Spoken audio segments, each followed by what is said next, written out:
Hey guys, welcome back to my channel where I'm going to give you an update today of my accessible kitchen. For me, I am visually impaired, completely blind, do my own videos, I cook, I make all kinds of soaps. Well, I don't get to do any of that yet until my kitchen is finished anyways. So I want to show you how I have made part of my house accessible already, from my studio to my kitchen.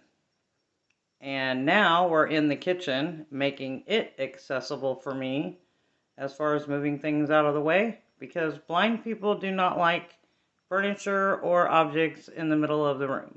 It just doesn't work for us. So I'm going to turn this camera around and show everybody my half walls and how we are going into the kitchen. We don't have countertops yet, but everything is lined out, so it should give you a really good idea. So here we go. So here are my half walls. Let's start in my study area, which is a mess. I'm not going to show it. This gate is my absolute favorite. The people that I have helping me do this are really good friends, and they are doing a lot of custom work for me. This gate was one of them, to really separate the living room from the rest of the house, but yet keep it open on top, so it doesn't kind of feel completely secluded. And it keeps my doggies out, but it doesn't keep the dog hair out. So we will come along this half wall. For those of you that cannot see, as soon as you get to the end of the half wall into the kitchen, there are braces that start where the countertop is going to be. So I will run my hand from the edge of the counter or the wall straight onto the countertop, which will bring me in on one side of the kitchen all the way to where is going to be my coffee counter. I have a little mini fridge here. I have another cabinet I've already walked past. There's going to be some open shelving in between the two. On the other side of the little mini fridge is my pantry. And then I have my big refrigerator, which is an LG InstaView. So that takes care of this side.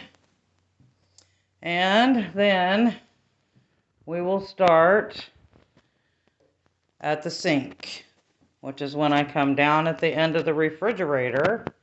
I will automatically come into my copper sink. Isn't it beautiful? And as you can see, these here, well, some that can't see, off to the right of the sink is an angled 2x4 that goes to the doorway going into my laundry room. So it kind of angles the countertop off to the side to where I have no corners, and it just slopes. So I will have an easier time getting in and out of the doorway. So then we have the countertop comes down to the L shape. The dishwasher is going to be here. These are just cabinet doors.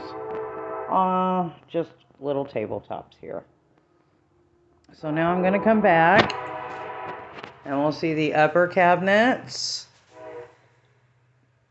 and the big lower cabinet over here. The refrigerator, the stove, and the microwave are already installed, but they will be painted black. Where there is stainless steel, I want that to be covered. The refrigerator is going to be the only stainless steel in here because I'm really trying to do a lot of copper. Now, if you've noticed, there's not really a lot of upper cabinets, and there's a reason for that. I always had a hard time with doors and cabinetry. It's always right at the height of my head.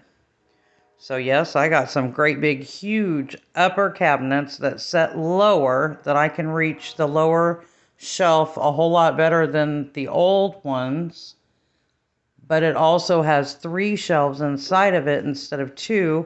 So there's more room for stacking stuff at the very top that I don't use as often. So I'm very happy with this. And then we have my table set, where we are going to paint this tabletop. This was my father's table. And since it has a veneer top, I really do not want to sand into it, not being able to see it. So I have opted to paint it, so that way if there's any day I want it to come back to the true color, I can always strip that back off. And with the way this big table is in here, there's going to be some built-in benches, a bench that's going to wrap around here. It will wrap all the way around both walls. So the back wall bench is going to be, approximately 8 to 8.5 feet long. And the one on this side will be around 4 to 5 feet. So I'm figuring it will accommodate at least 10 people. And if I make them all scoot together, well, then we can get even more. So now I'll turn it back around here. So that is the update. Countertops have been ordered.